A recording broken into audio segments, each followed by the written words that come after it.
Saudara-saudariku terkasih, jumpa lagi dengan saya Clemens Hayon SVD dalam suguhan kopi rohani bersama KKI Den Haag Unasanta.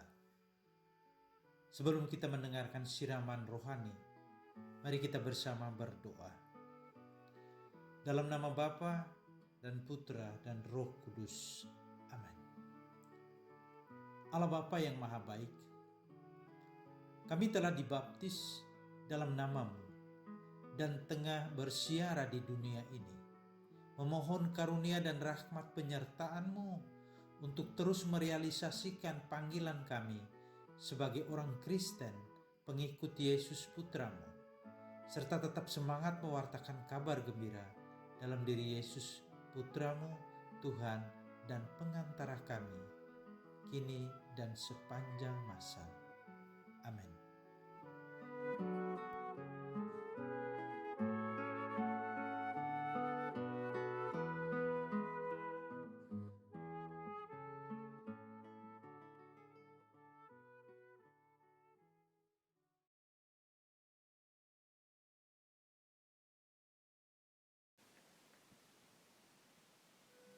Inilah Injil Yesus Kristus menurut Markus. Inilah yang diberitakannya. Sesudah aku akan datang, Ia yang lebih berkuasa daripadaku, membungkuk dan membuka tali kasutnya pun aku tidak layak. Aku membaptis kamu dengan air, tetapi Ia akan membaptis kamu dengan Roh Kudus.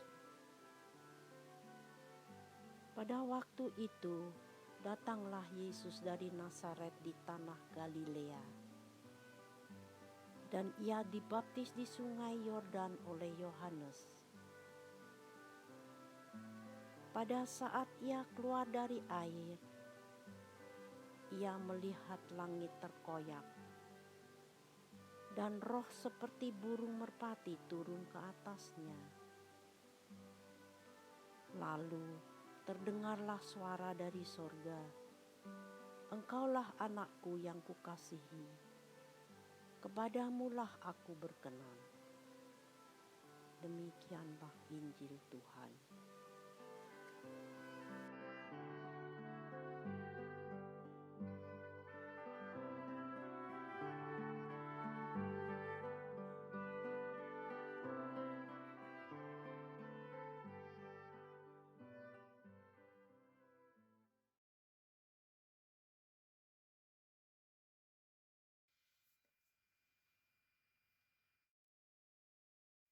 Bapak, Ibu, serta saudara-saudariku yang terkasih, apa yang kita dengarkan dari bacaan Injil tadi? Dan apa pesannya untuk kita? Saya coba mengemukakan satu pesan yang boleh kita renungkan bersama, yakni tentang bersaksi atau memberikan kesaksian. Dalam Injil tadi kita mendengar bahwa para imam dan orang Lewi secara resmi datang kepada Yohanes Pembaptis, bertanya kepadanya, meminta kepastian siapa dia sebenarnya. Mereka bukan sekedar mau mengetahui nama dan alamatnya, tapi mau mengetahui kewenangan, otoritas yang dia miliki, serta apa peran, tugas, fungsi yang dia miliki, serta apa yang bisa diharapkan daripadanya. Yohanes Pembaptis berterus terang, jujur mengatakan siapa dia sesungguhnya, serta menyampaikan apa yang dia kerjakan. Dia tidak membanggakan diri, walaupun banyak orang yang hidup pada zamannya kagum akan kata-kata, ajaran, dan tindakannya. Dia tidak terhasut oleh bayangan Mesias yang dikenakan pada dirinya. Dia pun tidak mau disebut sebagai seorang nabi, walau visi dan misinya sama seperti nabi. Bahkan dia pun tidak tergiur oleh julukan seperti Elia.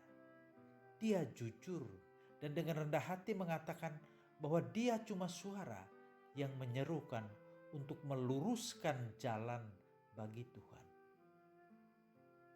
Dia sadar bahwa kalau sekedar suara, gemanya, gaungnya bisa hilang, tapi inti seruan tetap ada. Dia juga sadar bahwa tugasnya untuk menunjukkan, memperkenalkan, memberikan kesaksian tentang Dia yang sudah ada tapi belum dikenal. Yohanes sadar bahwa dia akan menjadi kecil sedangkan dia, Yesus, Mesias yang sudah datang dan belum dikenal, semakin menjadi besar. Bahkan Yohanes dengan rendah hati mengatakan, membuka tali kasutnya pun aku tidak layak. Dia, Yohanes, meminta mereka jangan menaruh harapan seutuhnya pada dia. Aku cuma membaptis kamu dengan air, tapi Dia yang akan datang sesudah aku membaptis kamu dengan Roh Kudus. Dia hanya suara yang mau bersaksi tentang Dia yang sudah datang untuk membawa terang serta konsekuen melaksanakan apa yang diajarkan untuk membuka hati semua orang guna mengenal siapa itu Allah. Kita masing-masing sebagai pengikutnya yang menyebut diri orang Kristen, kepada kita pun diajukan pertanyaan seperti yang diajukan kepada Yohanes Pembaptis. Siapakah kita sebenarnya? Dan apa yang bisa diharapkan dari kita? Sanggupkah kita membawa perdamaian dan persaudaraan di mana kita menetap dan berkarya? Beranikah kita bersaksi tentang Dia yang tersalib, yang diolok seperti jin kafir? Bersediakah kita seperti Yohanes, walau cuma suara, tapi tetap menyuarakan kebenaran dan keadilan, serta tetap berjalan dalam jalan cinta, kasih, dan damai? Mungkin suara dan seruan kita kurang bergema, kurang kuat, tapi apakah kita tidak putus asa, tetap semangat menyerukan inti dan isi kesaksian hanya untuk Dia yang kita ikuti dan imani sebagai Mesias, Penyelamat dan Tuhan kita? Mari, saudara-saudariku, dalam situasi apapun kita terus bersaksi sebagai orang Kristen, pengikut Kristus. Semoga.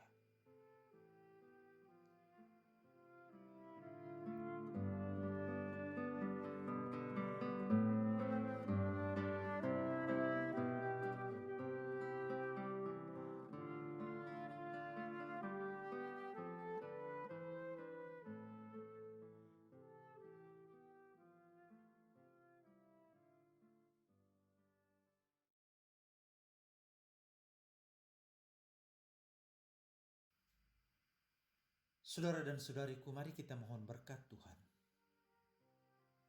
Hendaknya kita tetap percaya akan dunia baru. Karena lihatlah, tangan dan kaki kita yang dikaruniakan Tuhan untuk memberi kasih dan berjalan membagi kebaikan kepada saudara-saudari kita yang membutuhkan kita. Seperti Yesus yang setelah dibaptis pergi kepada orang-orang di desa-desa dan di kampung-kampung. Mari kita ikuti jalan hidup serta petunjuk-Nya. Semoga kita dituntun, dibimbing, dan diberkati oleh Allah yang Maha Kuasa dalam nama Bapa dan Putra dan Roh Kudus.